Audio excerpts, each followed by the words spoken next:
बात करेंगे classification of hello alkene की। कल हेलो एल्कीन का इंट्रोडक्शन बता दिया था। अब हेलो एल्कीन होते कितने प्रकार के, हेलो एल्कीन होते कितने प्रकार के, ध्यान से जरा समझो, क्योंकि यही आगे रिएक्शंस में काम आएंगे। वहां पर आएगा कि ये कौन सा है या ये कैसा है, किस प्रकार से हुआ है।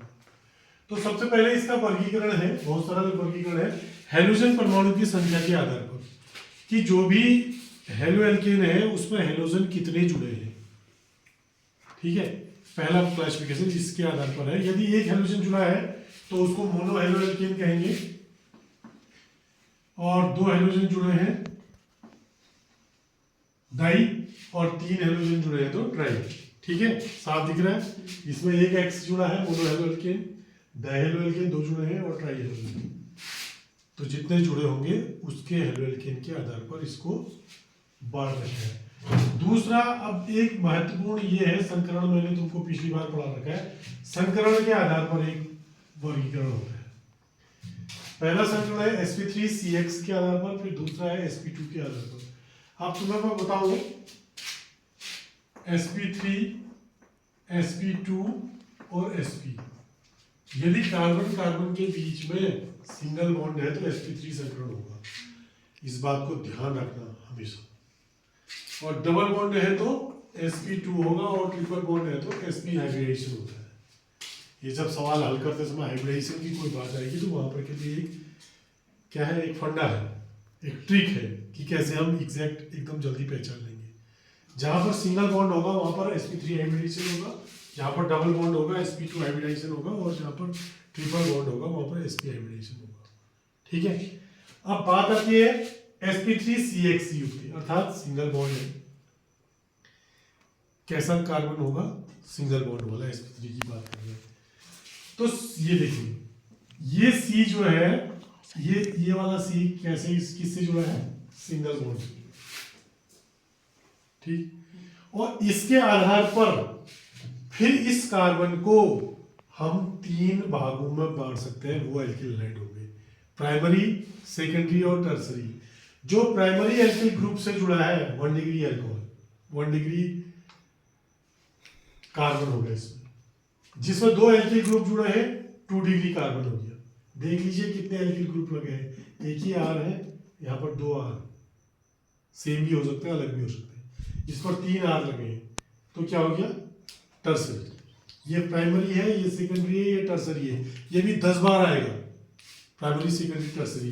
मैंने बताया, सरल शब्दों में बता रहा हूं मैं, 1 डिग्री जहां पर एक आर जुड़ा हो, 2 डिग्री जहां पर कितने आर जुड़े हो, 2 आर जुड़े हो, और 3 डिग्री जहां पर 3 आर जुड़े हो।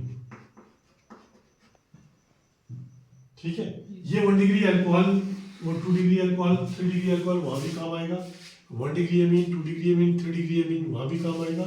कई जगह ये 1 डिग्री, 2 डिग्री, 3 डिग्री का काम आएगा। ठीक है, और हाइब्रिडेशन इसमें कैसा है, सब में sp3X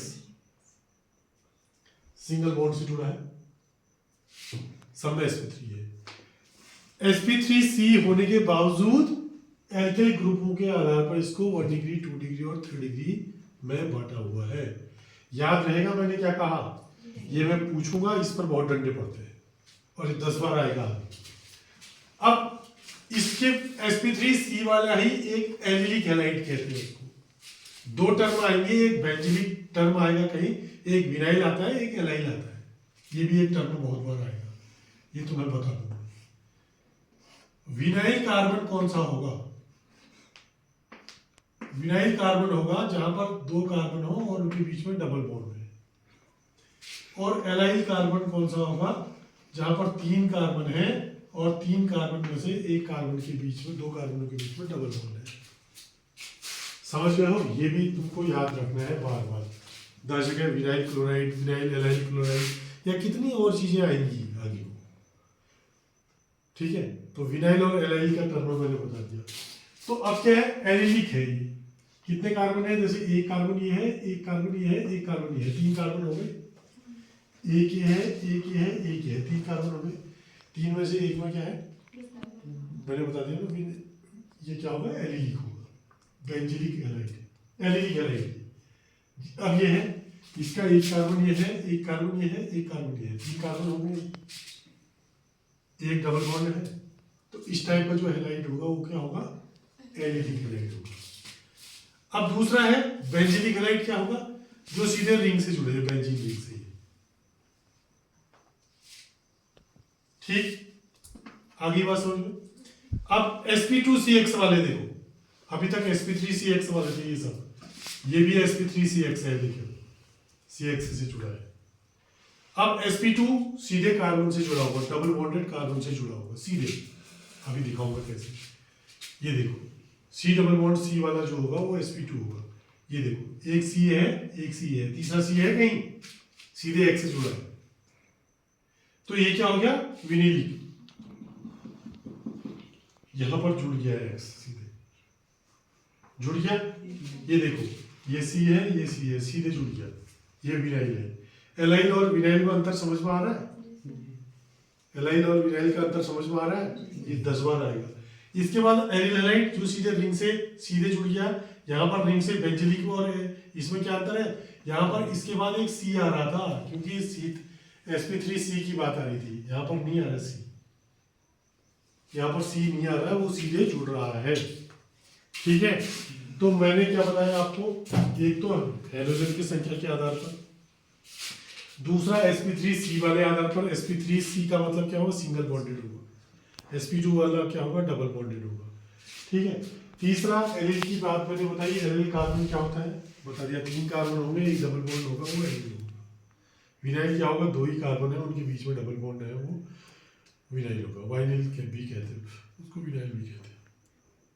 ठीक है, तो इतने प्रकार के हमें हेलोएल्केन पढ़ने हैं, या इतने प्रकार का हमें काम आएगा। तो आज के लिए हम केवल क्लासिफिकेशन की बात करेंगे। ठीक है, तो इसको नोट कर लो, और कोई बात समझ में नहीं आ रही तो फिर पूछ लो।